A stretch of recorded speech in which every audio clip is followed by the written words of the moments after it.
Hello everyone, it is Jazz here. I thought I would do another 5 things video because you know I love doing those. About a year or so back, I did a video that was 5 weird bookish habits that I noticed that I had. And I noticed some more weird bookish habits that I have developed, or I guess I have just become aware of. So I thought I would do a video called 5 more weird bookish habits. I will link you to my original weird bookish habit video. 4 of those actually still apply. One of them I don't really do anymore, but it's still cool.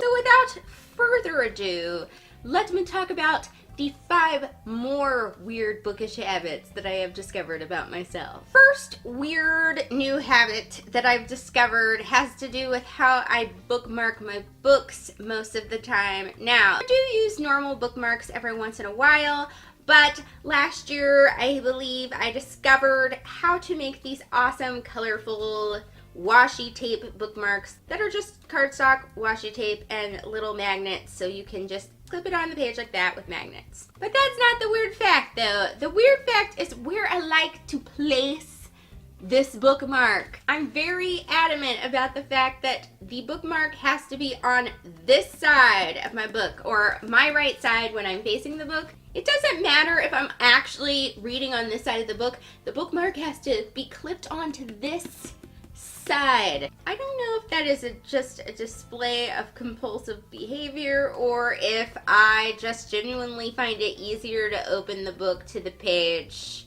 if it's on that side.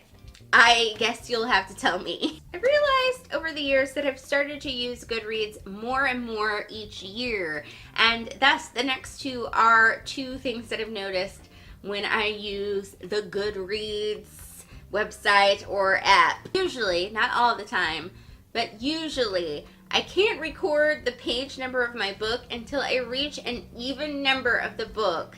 And that's just weird. I have this weird thing about even numbers. I think that's why I have to do that. I will let myself do a recording of the page I'm on an odd number if it's at the end of a section or chapter. I just think that's really super weird because you should just record any page you're on that you want to record, but it's my way. Another thing that I notice that I do is that while I'm reading a book, I will often put the book down for a second and have to go on Goodreads and look up the 1-star or negative reviews on the book. Even if I'm loving the book, if I love it, I still have to go look up those negative reviews on Goodreads for some reason. And I don't know if this is because I just want to know a different point of view on the book, if it kind of helps me really appreciate the stuff that I do like about the book. Maybe it's because I do BookTube now and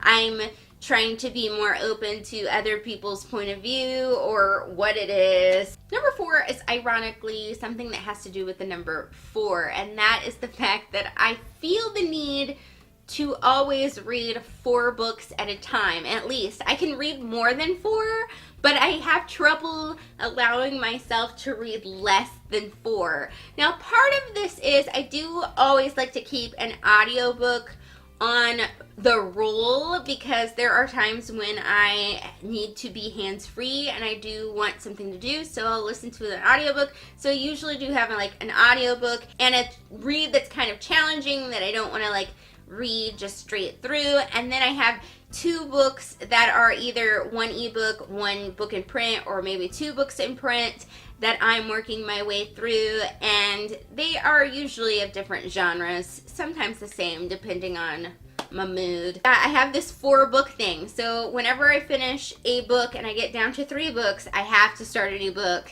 for some weird reason. The 5th and final reading habit has to do with rereading and imagination. And it's the fact that I've noticed lately that when I reread a book that I am now imagining characters in a completely different way than any previous time that I've read the book. It's a new thing that I've noticed occurring.